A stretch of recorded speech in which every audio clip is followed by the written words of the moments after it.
Support for this podcast comes from the Central Valley Journalism Collaborative, connecting communities with the resources, infrastructure, and networks to ensure a vibrant local free press.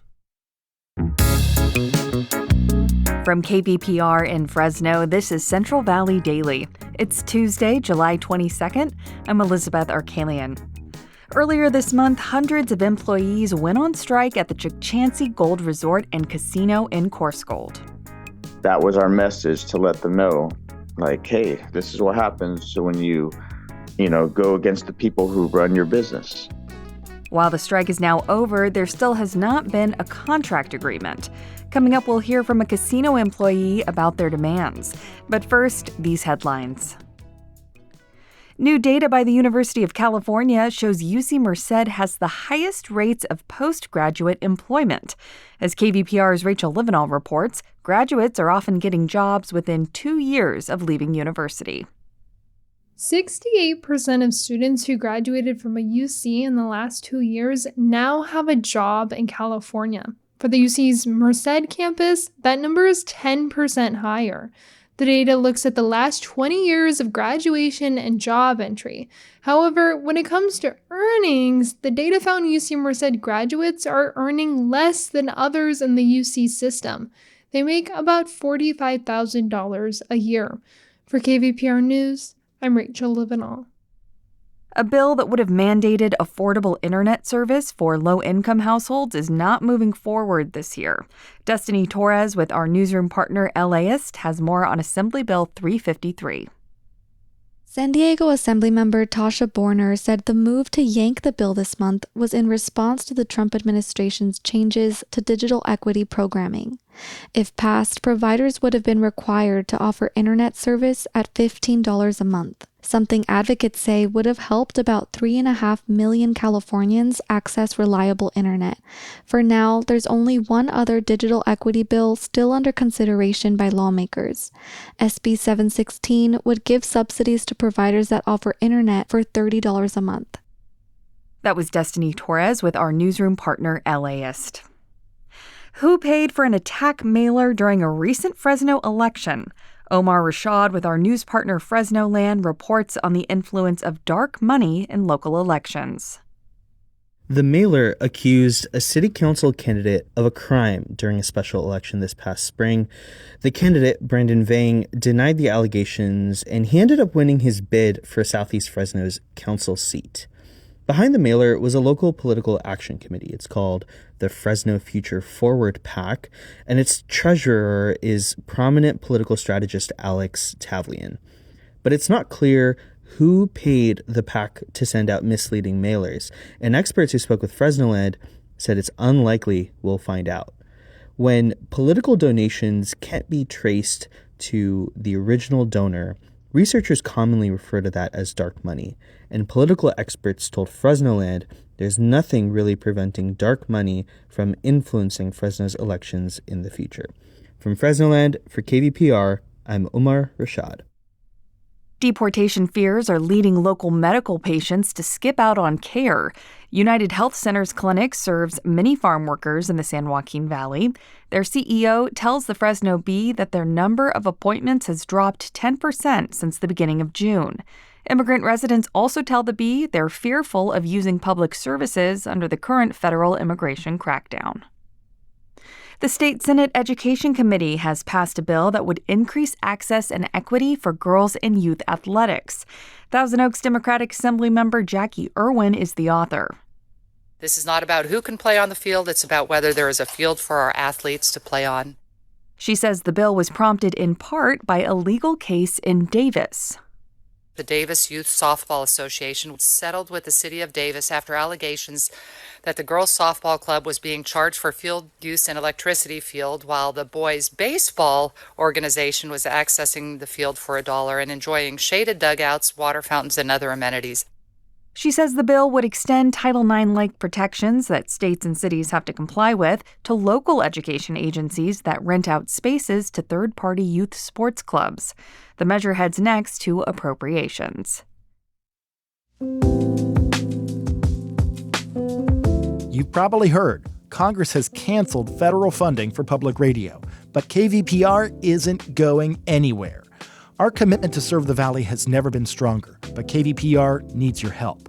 We're working to replace about 7% of the station's overall budget in the next few weeks to prevent cuts to programs and local coverage. Start a new monthly gift today at kvpr.org/donate. Together, we can protect public radio.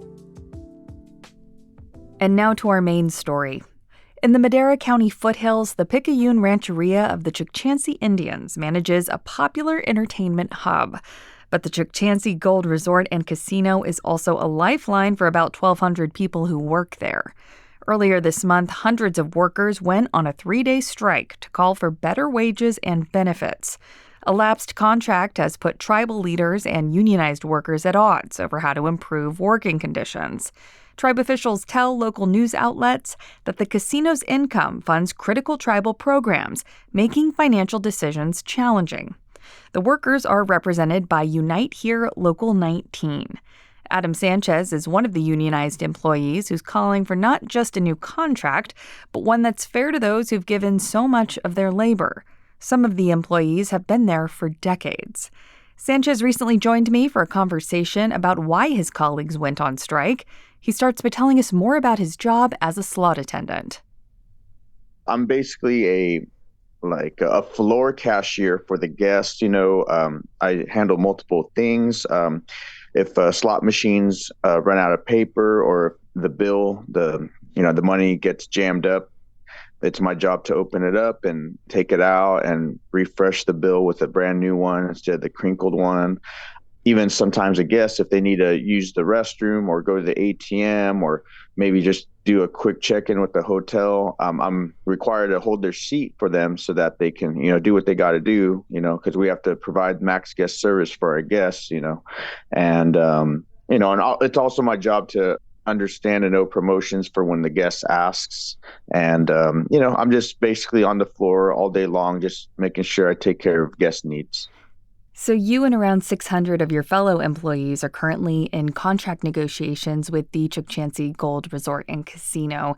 Your last contract expired at the end of 2024, as I understand it. So what are some of your biggest demands? Well, I'd say respect is probably one of the biggest. Also, we want better wage increases and to keep, good benefits for our team members. When you say respect, what specifically do you think could improve? Well, the way myself sees it, and so do many others, is I just feel, the work we do, we've made the casino number one for 17 years, and they've been open a little over 20. So that's more than 75% of the time. And it's because of our hard work that we do every day, but sometimes we get the little wage increases and we make them lots of money. We feel like we just need a little bit more of a livable wage. And so, with hard work, comes good employees. Obviously, you can't have hard work coming out of bad employees. So, sure. We just, we wanted to show that, hey, we need some respect. You guys got to help us out. We help you. You got to help us out. What's the current pay situation and what are you asking for? So currently the pay situation was they wanted to give us a 2% wage increase, and that, depending on your rate of pay, that can be anywhere from like a 20 to like 70-cent raise. And so it's just, not fair to team members who have been there, 10, 15, 20 plus years. It's hard to stick to something like that when you've been there such a long time. Let's pivot to sort of the working conditions at the casino. Are you mostly satisfied with things other than how you're being paid? Yes. I mean, I love my job. I love what I do. I love taking care of our guests. That's where our paychecks come from. And, I do my best to make the floor look good as well and inviting. I'm not required to pick up trash and glassware, for example. That's more of EVS job and the cocktail server's job. But you know what? We're all a team.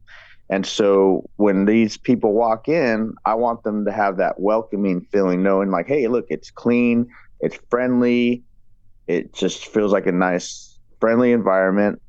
So that's what I want to continue to happen with my job. And if other team members can see that same thing, that I would appreciate that.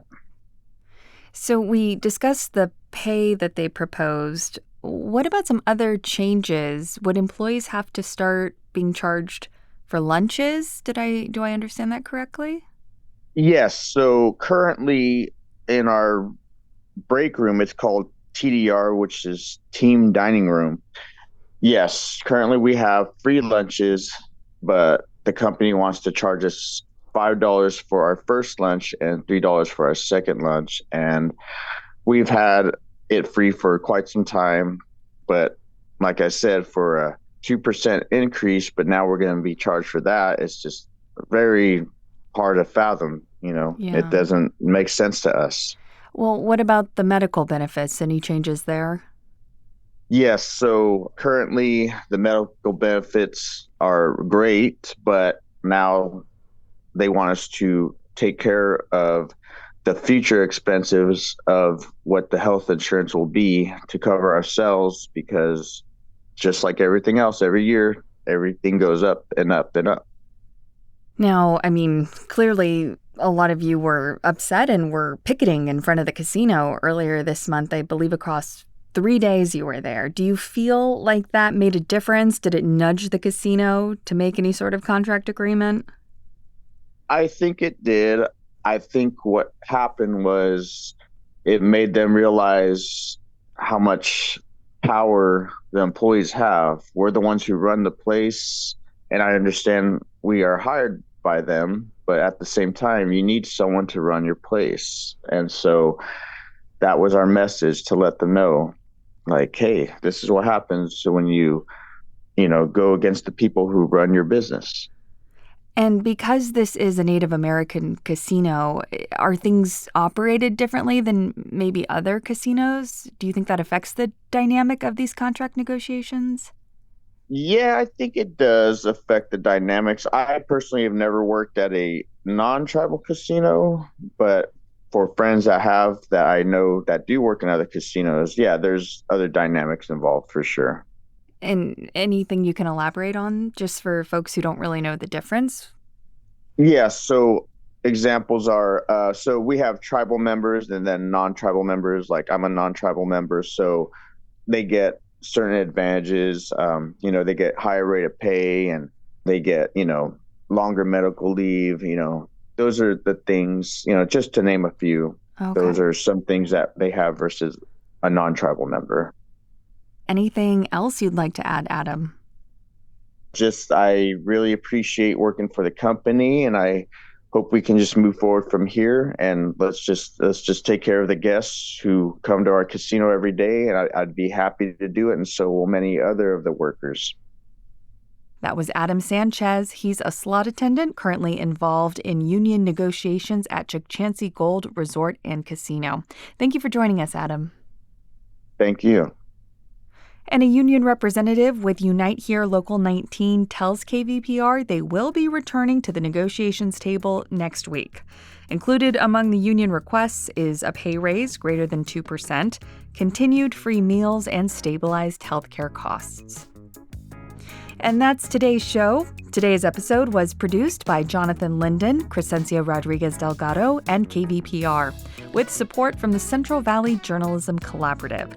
I'm Elizabeth Arkalian. Find the latest local news anytime at kvpr.org.